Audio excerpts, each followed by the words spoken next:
A'udzu billahi minasyaitonir rajim. Bismillahirrahmanirrahim. Alhamdulillahi rabbil alamin wassalatu wassalamu ala asyrafil anbiya'i wal mursalin wa ala alihi wa sahbihi ajma'in. Subhanaka la ilma lana illa ma 'allamtana innaka antal alimul hakim. Wa la hawla wa la quwwata illa billahil aliyyil azim. Radina billahi rabba, kami reda Allah Tuhan kami, wa bil islami dina, Islam cara hidup kami, wa bi Muhammadin nabiyyan wa rasulah, dan kami semua reda Muhammad sallallahu alaihi wasallam adalah seorang nabi dan juga rasul. Allahumma a'inna ala dhikrika wa syukrika wa husni ibadatik. Rabbi yassir wa la tu'assir, fa inna taysir alaika yasir, rabbi tamim bil khair. Kita masih lagi bersama dengan Nabi Muhammad sallallahu alaihi wasallam menelusuri kitab yang diberi nama Ar-Rahiqul Makhtum karangan Syekh Safiyur Rahman Al-Mubarakfuri, kitab yang membicarakan tentang kehidupan seorang makhluk yang paling disayangi oleh Allah Subhanahu wa taala, iaitu Muhammad bin Abdullah sallallahu alaihi wasallam. Untuk apa kita mempelajari sirah? Untuk apa kita mengetahui sirah? Adalah untuk kita mewujudkan rasa cinta terhadap Muhammad sallallahu alaihi wasallam. Sebab apa? Sebab Allah yang suruh.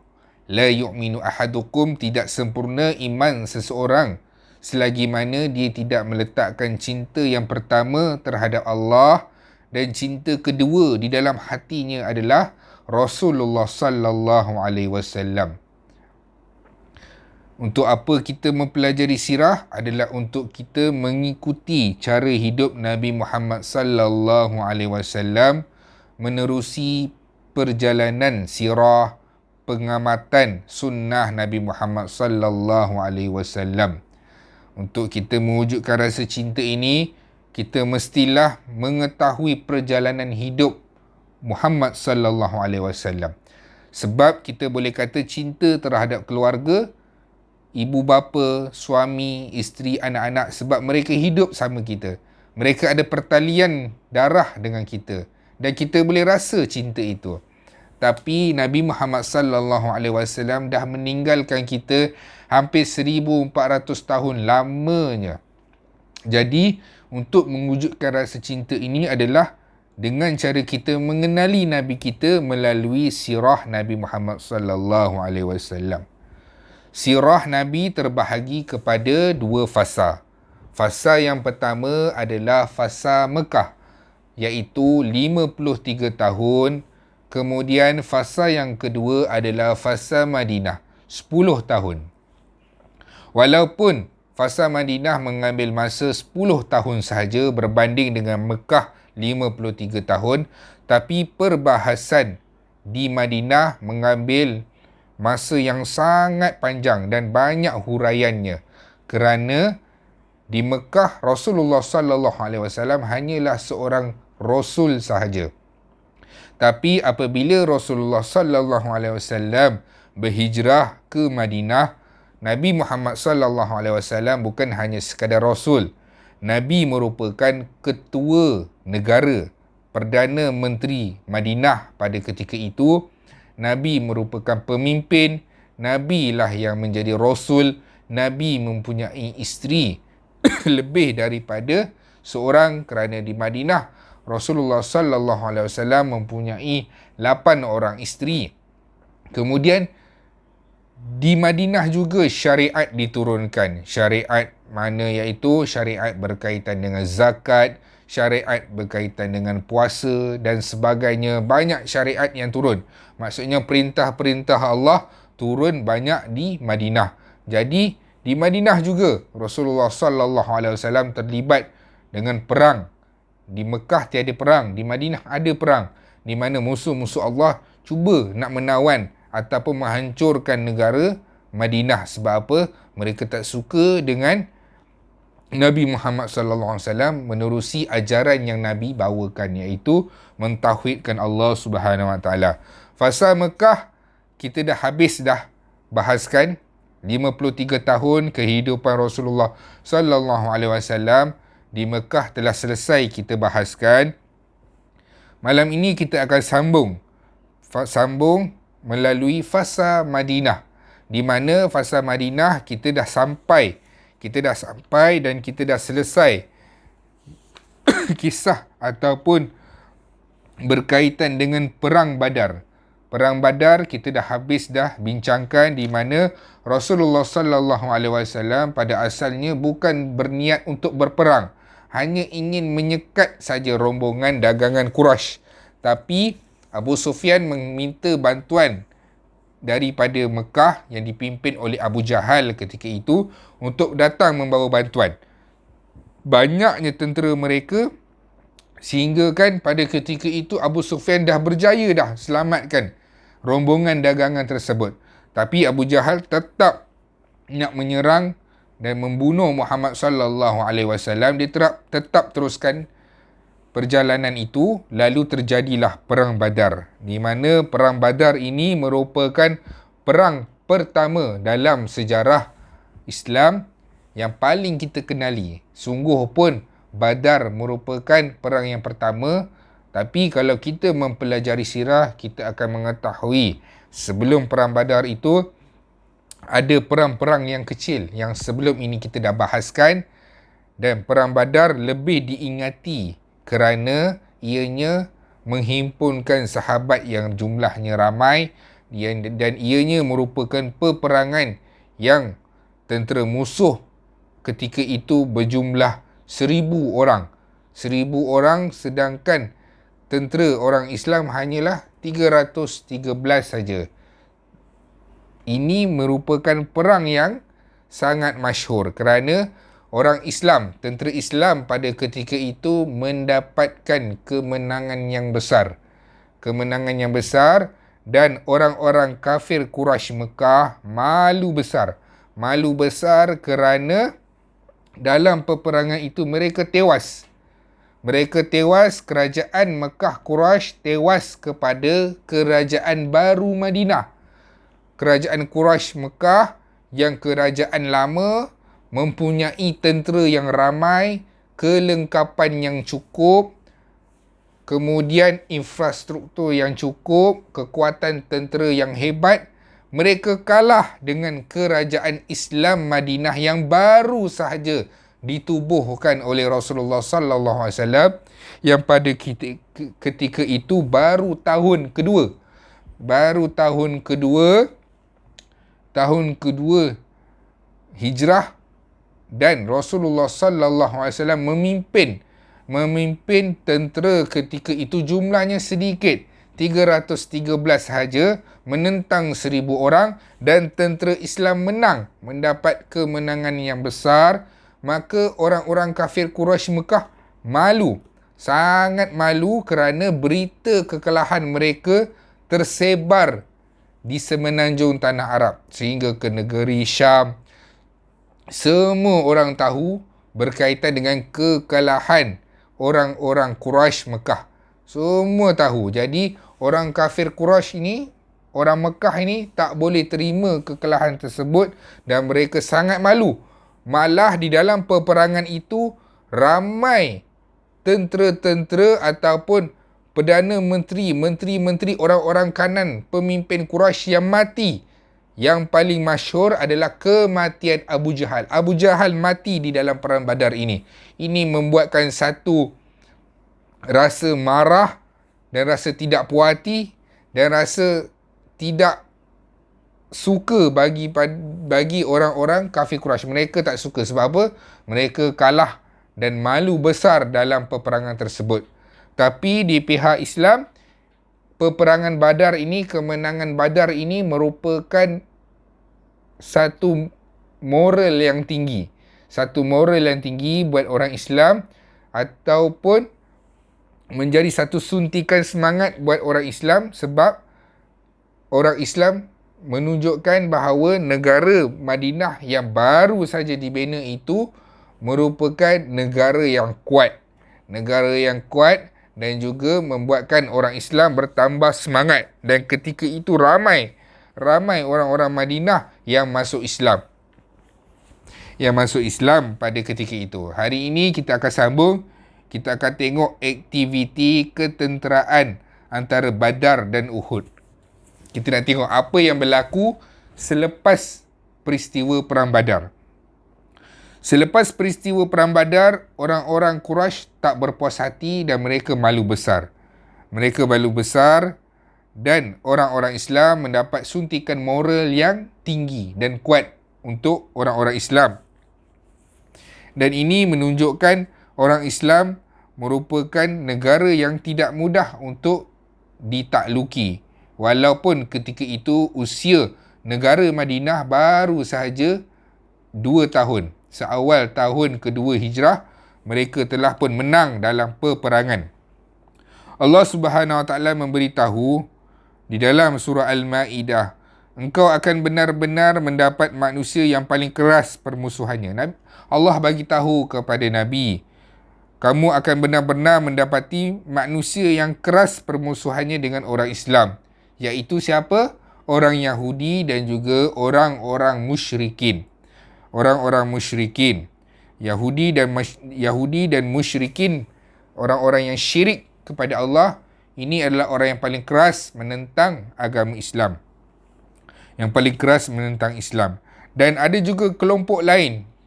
Selain daripada kelompok yang pertama adalah orang Yahudi, orang-orang musyrikin, di Madinah sendiri ada golongan-golongan yang kita panggil sebagai munafik. Munafik ini siapa? Munafik ini orang-orang yang berselindung daripada agama Islam. Dia Islam atas nama syahadah saja. Dia mengucap kalimah syahadah atas dasar dia nak dapatkan satu manfaat dalam agama Islam. Sebagai contoh, dalam kitab ni bagi tahu ketua munafik. Ketua munafik ni siapa? Abdullah bin Ubay bin Salul. Dia adalah ketua munafik. Siapa yang bagi dia gelaran ketua munafik? Rasulullah sallallahu alaihi wasallam sendiri yang bagi tahu. Dia adalah orang munafik. Dia punya Islam hanya kerana nak dapatkan dunia saja. Bukan sebab dia betul-betul nak jadi orang Islam. Dan dia pun datang solat bersama dengan Nabi pada waktu-waktu yang mudah saja. Sebagai contoh, waktu maghrib. Ini bukan saya yang sebut. Ini adalah ucapan Rasulullah sallallahu alaihi wasallam. Orang munafik ni dia akan solat pada waktu-waktu yang mudah. Dia akan datang pada waktu yang mudah. Dia tak akan datang pada waktu subuh. Dia akan datang waktu yang mudah, iaitu waktu maghrib. Bila maghrib, ramailah orang. Tapi subuh susahnya dia nak datang waktu subuh. Macam sama je kan? Macam sama je kita pada zaman sekarang. Subuh kurang orang. Tapi bila maghrib ramai orang. Lagi-lagi waktu bacaan Yasin malam Jumaat ada kenduri, ramailah orang datang. Macam sama je kaedahnya. Cuma waktu sahaja yang berbeza. Kemudian yang tidak menyukai Rasulullah sallallahu alaihi wasallam selain daripada orang-orang munafik, mereka tengok Nabi menang dalam peperangan, jadi mereka terpaksa menyembunyikan kemunafikan dia tu. Maksudnya dia terpaksa berpura-pura menjadi orang Islam dan pada masa itu dia cuba mendapatkan manfaat. Sebagai contoh, mendapatkan jawatan. Mungkin Nabi akan lantik jadi pemimpin untuk sekian-sekian ataupun dapat menjadi ketua untuk sekian-sekian. Jadi orang-orang munafik ni begitu. Selain daripada orang munafik, kelompok yang keempat yang tidak menyukai Rasulullah sallallahu alaihi wasallam selepas perang Badar adalah orang-orang Badui. Orang-orang Badui yang tinggal di padang pasir. Mereka ini adalah perompak-perompak ataupun ketua-ketua kumpulan-kumpulan penyamun padang pasir. Mereka tak suka. Sebab apa?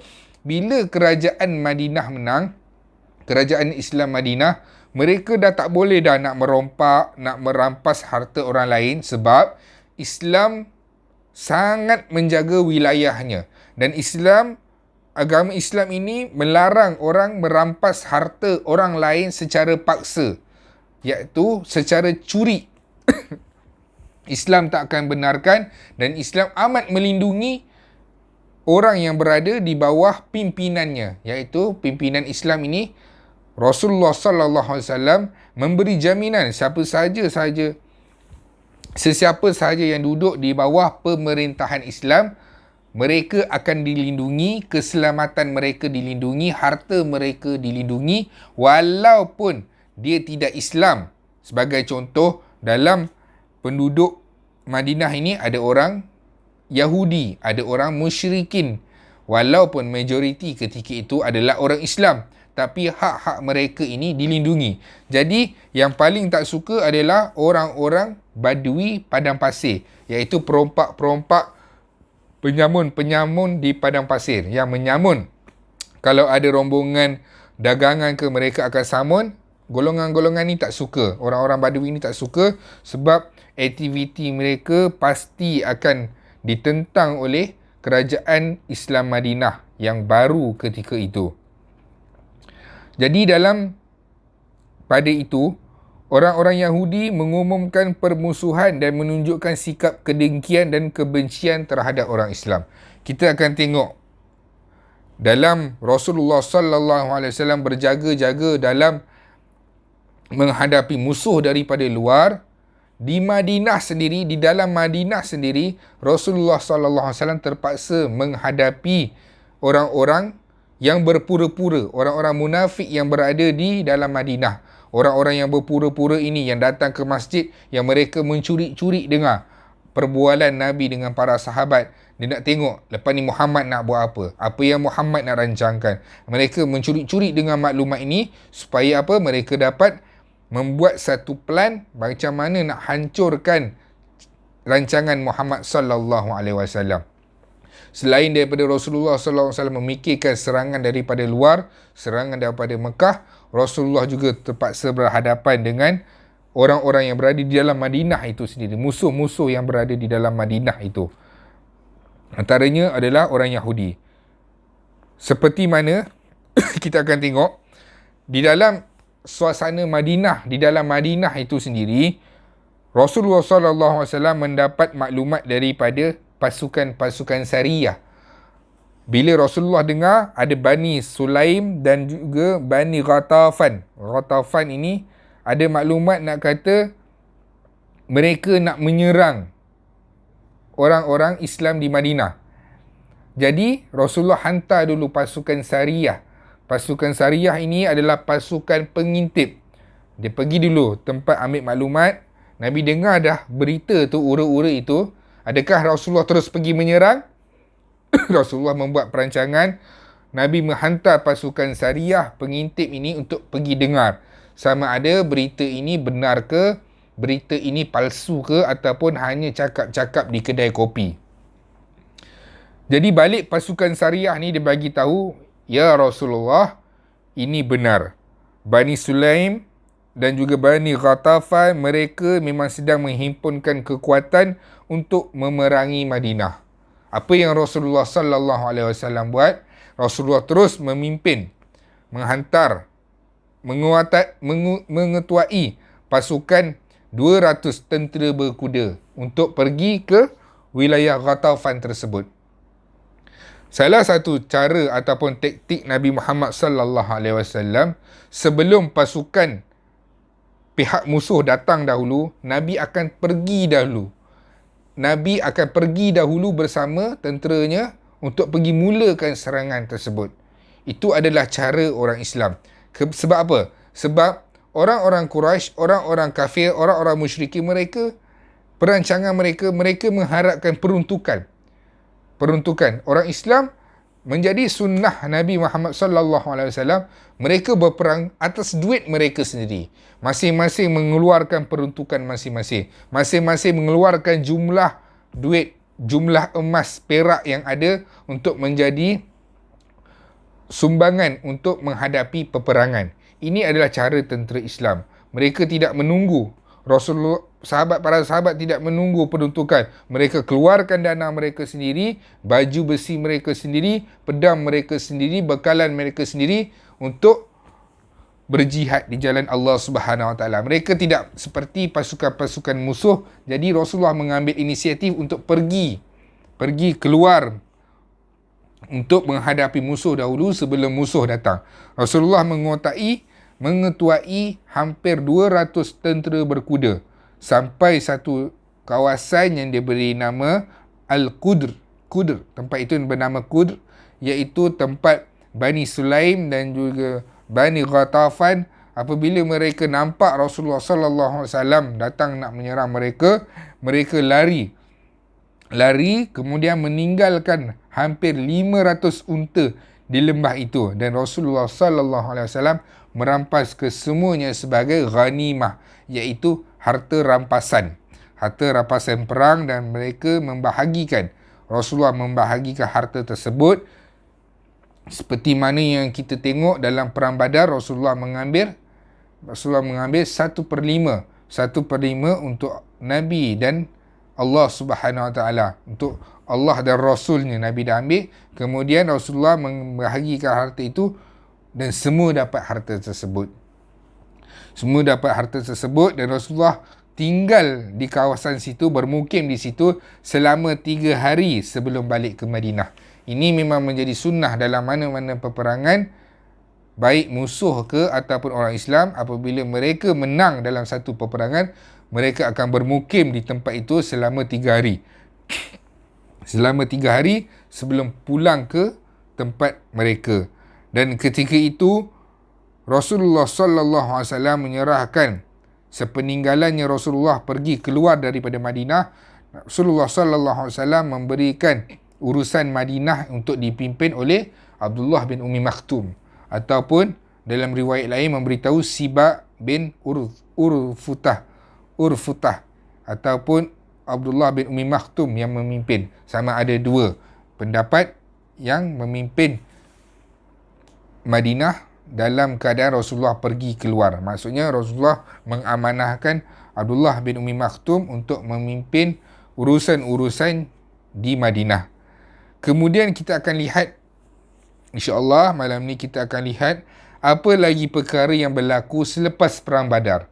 Selepas perang Badar, selain daripada orang Quraisy mendapat malu dan orang Islam mendapat suntikan moral yang hebat, Nabi juga menghadapi ancaman-ancaman daripada dalam. Ancaman daripada dalam antaranya daripada orang munafik dan orang-orang Yahudi.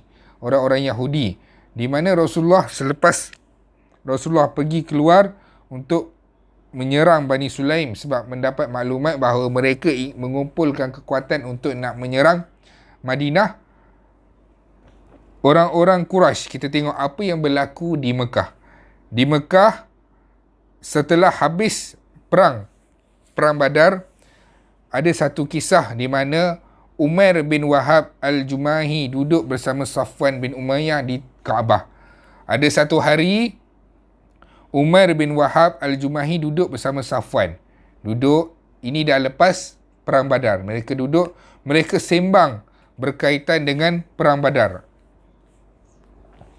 Mereka sembang berkaitan dengan perang Badar. Mereka sedih, mereka menangisi apa yang berlaku dan apa yang telah menimpa kepada pemimpin-pemimpin Mekah yang terkorban di dalam perang Badar. Apa yang berlaku? Umair bin Wahab ini, dia duduk bersama Safwan bin Umayyah. Umair bin Wahab ini merupakan bapa kepada salah seorang tawanan, iaitu Wahab bin Umair. Wahab bin Umair ini adalah tawanan di dalam perang Badar. Dan dia ada di Madinah sebagai tawanan tentera Islam. Jadi apabila duduk bersama dengan Safwan, Umair bin Wahab ni dengar Safwan ni kata apa? Safwan ni dia cukup marah apa yang telah berlaku. Dia kata, Safwan ni bagi tahu dekat Umair ni orang kaya. Dia bagi tahu, aku ni, kalaulah aku ni tak ada tanggungan, tak ada hutang yang perlu dibayar, dan juga anak ataupun keluarga yang perlu aku tanggung, aku pasti akan pergi berjumpa Muhammad di Madinah dan aku pasti akan membunuh Muhammad. Itu kata-kata Safwan. Safwan kata, aku ni sebab tak ada. Safwan kata apa? Aku ni sebab tak ada duit je lah. Sebab apa? Aku ni ada tanggungan, aku ni ada hutang yang nak perlu dibayar. Kalaulah aku tak ada semua ni, hari ini juga aku akan pergi bunuh Muhammad. Jumpa Muhammad dan aku akan bunuh dia. Jadi Umair bin Wahab ni bila dengar, Umair bin Wahab ni dengar perkara tersebut, dia kata macam ni lah. Engkau betul-betul bersemangat. Kalaulah betul engkau nak bunuh Muhammad, aku beri jaminan, aku bersumpah dan aku beri jaminan isteri kamu, keluarga kamu dan segala hutang-hutang milik kamu aku akan selesaikan dan aku akan tanggung keluarga engkau sehingga ke akhir hayat. Asalkan kau pergi ke Madinah, pergi bunuh Muhammad. Umar bin Wahab ni dengar perkataan Safwan ni, dia terus bagi jaminan. Dia kata, kalau betul kau nak bunuh Muhammad dan kau risau sebab kau ada tanggungan, aku akan tanggung semuanya. Asalkan kau pergi bunuh Muhammad. Bila Safwan dengar apa yang diberi jaminan oleh Umar bin Wahab, dia kata, kalau begitu akan aku persiapkan diri aku dengan pedang. Dia pun bawa pedang dia, dia asah pedang dia, kemudian dia letakkan racun dekat pedang tu, lalu dia pun berangkat menuju ke Madinah. Dan Safwan dan Umar bin Wahab ketika itu merahsiakan. Maksudnya perancangan ini hanya mereka berdua sahaja yang tahu. Pemimpin Mekah pun tidak diberitahu, orang-orang Mekah pun tak diberitahu, pemimpin-pemimpin kanan yang lain pun tak diberitahu. Hanya mereka berdua sahaja yang tahu rahsia tersebut. Dan Safwan pun dah siap dengan pedang yang telah diletakkan racun. Dia pun pergi ke Madinah untuk berjumpa Muhammad dan untuk melaksanakan apa yang dijanjikan kepada Umar, iaitu dia nak bunuh Muhammad. Sampai saja di pintu Masjid Nabawi, ketika itu Umar nampak Safwan. Dia kata apa? Hei musuh Allah, apa tujuan kau datang ke sini? Safwan kata, aku nak berjumpa dengan Muhammad. Aku nak datang jumpa Muhammad dan aku nak tebus salah satu tawanan yang Muhammad ada. Lalu Umar bawa Safwan berjumpa dengan Nabi Muhammad sallallahu alaihi wasallam. Sebelum masuk, Saidina Umar beritahu kepada sahabat Ansar untuk apa? Untuk mengawal Rasulullah sallallahu alaihi wasallam, duduk di sekitar Rasulullah sallallahu alaihi wasallam untuk melindungi sekiranya ada apa perkara yang tidak baik yang diniatkan oleh Safwan. Kemudian kata Rasulullah sallallahu alaihi wasallam, lepaskan dia Umar, biar dia datang kepada aku. Lalu Umar pun lepaskan Safwan. Safwan pun berjumpa dengan Nabi. Apa yang diucapkan? Dia kata, Safwan kata, nikmatilah pagi kamu ini. Apa yang diucapkan itu adalah merupakan salam yang sebelum kedatangan Islam. Maksudnya, cara beri salam orang kafir. Rasulullah sallallahu alaihi wasallam bersabda, qad akramanallahu bi tahiyyati khairin min tahiyyatika ya Umair bisalamin tahiyyatu ahlil jannah. Allah telah memuliakan kamu dengan ucapan salam yang lebih baik daripada ucapan salammu. Itulah ucapan Assalamualaikum warahmatullahi wabarakatuh. Kemudian dia pun mengarahkan Umair itu untuk duduk. Yang datang tu adalah Umair, bukan Safwan. Yang datang itu adalah Umair, bukan Safwan. Dia kata, wahai Umair, duduk. Apakah tujuan kamu datang ke sini? Kata Rasulullah sallallahu alaihi wasallam kepada Umair, apakah tujuan engkau datang, wahai Umair? Tujuan kau datang ke sini untuk berjumpa dengan aku.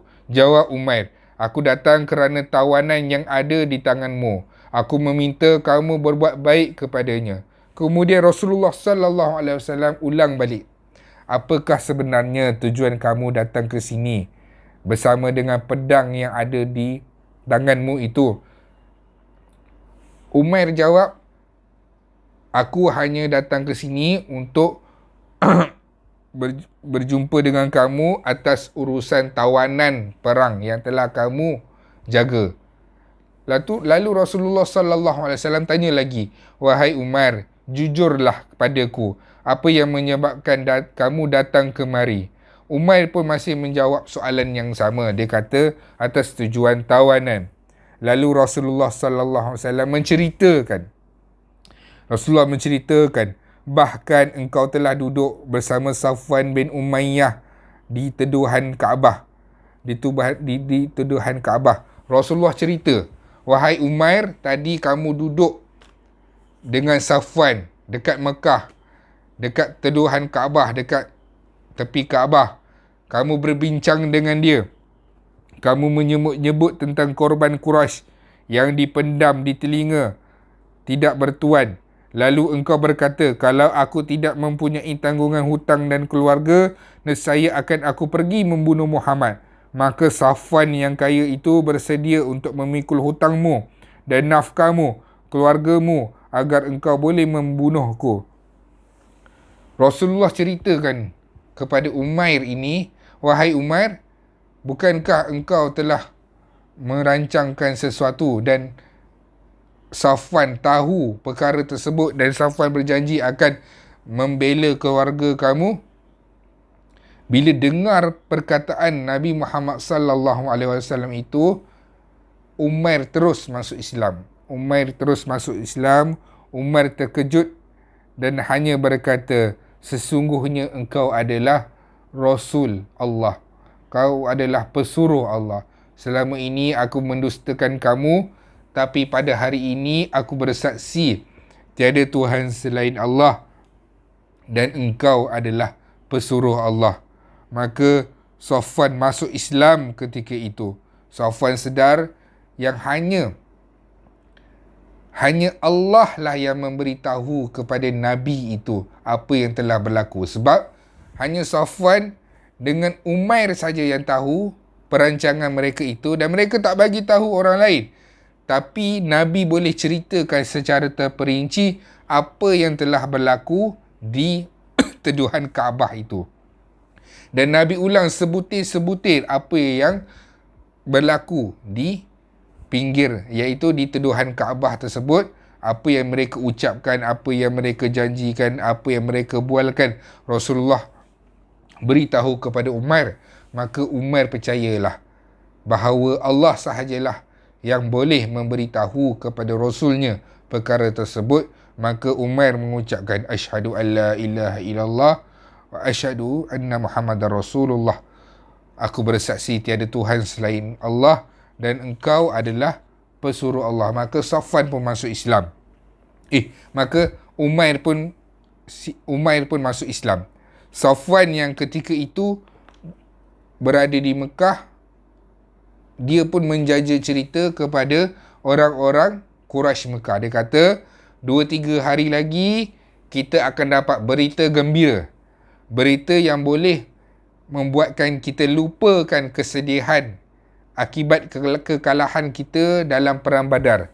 Dan kita akan gembira semula. Dia tak tahu. Safwan tak tahu bahawa Umair telah masuk Islam.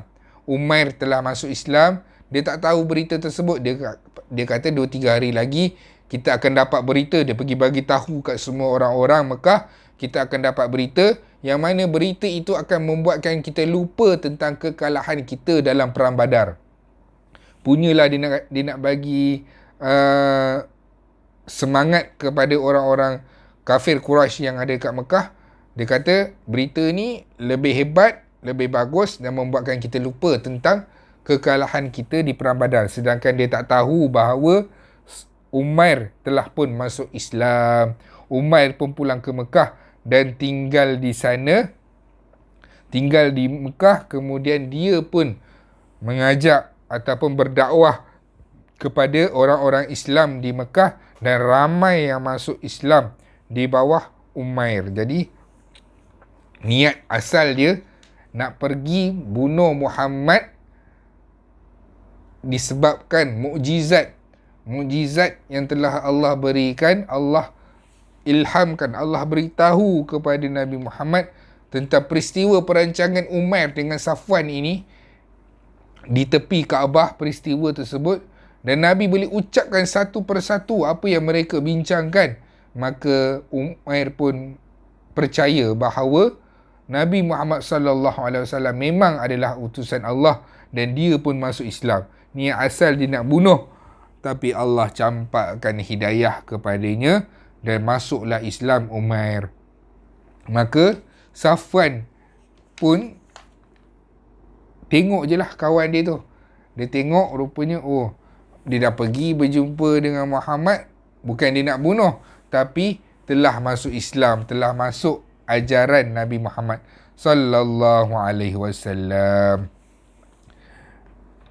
Jadi sekadar itu dulu, insya-Allah yang baik datang daripada Allah. Kita akan sambung nanti untuk lihat bagaimana lagi bentuk pengkhianatan orang-orang Yahudi terhadap orang Islam. Hari ini kita dah tengok peristiwa-peristiwa selepas daripada Perang Badar, mana orang-orang Quraisy Mekah memang dalam keadaan malu, sedih dan kecewa, dan malu besar sebab apa? Mereka kalah dengan kerajaan Islam yang hanya baru dibina dalam setahun ke 2 tahun, tapi mereka menang dengan orang Quraisy, dan mereka menang dalam keadaan jumlah tentera Islam sangat sedikit. Itu lagi menambahkan betapa malunya orang kafir Quraisy di Mekah, dan ini menambahkan moral dan juga semangat buat orang-orang Islam. Dan kita juga dah tengok dah bagaimana Rasulullah juga bukan sahaja menghadapi ancaman daripada luar. Di Madinah sendiri Rasulullah menghadapi ancaman, berhadapan dengan orang-orang musyrikin, orang Yahudi, malah orang munafik yang duduk solat bersama dengan Nabi, dan mereka mendengar perbualan-perbualan Nabi dan mencuri dengar supaya apa? Mereka dapat merancangkan untuk menghalang perancangan Nabi Muhammad sallallahu alaihi wasallam. Dan kita dah tengok dah bagaimana pengkhianatan Bani Sulaim dan juga Bani Ghatafan telah dipatahkan oleh Rasulullah sallallahu alaihi wasallam dengan Rasulullah memimpin hampir 200 tentera berkuda. Dan kita pun dah lihat dah peristiwa di Mekah, mana niat Umair bin Wahab ini yang mula asalnya nak bunuh Rasulullah sallallahu alaihi wasallam, dengan jaminan daripada Safwan bin Umayyah, orang kaya di Mekah. Dia bagi jaminan, aku akan tanggung ahli keluarga kamu, hutang kamu kalau kamu bunuh Muhammad. Dia pun pergi berjumpa dengan Nabi Muhammad. Malah Nabi Muhammad dengan mukjizat yang Allah kurniakan, dia boleh cerita sebiji-sebiji. Nabi boleh cerita sebiji-sebiji apa yang berlaku perbualan antara mereka berdua, yang hanya mereka tahu sahaja. Ketahuilah bahawa Umair yakin bahawa ini adalah mukjizat daripada Allah, dan dia pun masuk Islam, mengucap dia dengan 2 kalimah syahadah. Dan Safwan yang berada di Mekah, yang dah buat dah cerita bahawa kita akan dapat berita tentang berita baik yang boleh membuatkan kita lupa dengan peristiwa Badar. Tapi rupanya kawan dia tu, Umair tu, masuk Islam dan pulang ke Mekah dan berdakwah, dan ramai orang masuk Islam di bawah tangan Umair. Jadi sekadar itu dulu. InsyaAllah kita akan sambung dan kita akan tengok apa yang berlaku, perkara yang berlaku selepas Perang Badar, sebelum kemuncak seterusnya adalah Perang Uhud. Yang baik datang daripada Allah, yang lemah adalah kelemahan saya sendiri. Assalamualaikum warahmatullahi wabarakatuh.